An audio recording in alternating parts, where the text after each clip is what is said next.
Yaxın gəl, tanış ol silə dağımla. Sən ki zəhərmişsən bal dadmağımla. Yaxıb ürəyimi aldatmağınla. Köhnə dünya kimi bilirdin məni.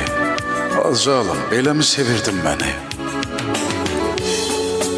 Hərdən məhəbbətdə nağıl olurmuş, bəzən həqiqətdə paxıl olurmuş. Aldanmaq nə yaman ağır olurmuş. Uşaqsız oyuncağa sevirdin məni, ay zalım, beləmi sevirdin məni?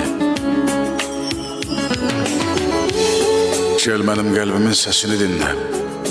Mən necə yaşayayım bu qara günlə, öz saxta eşqinlə, məhəbbətinlə.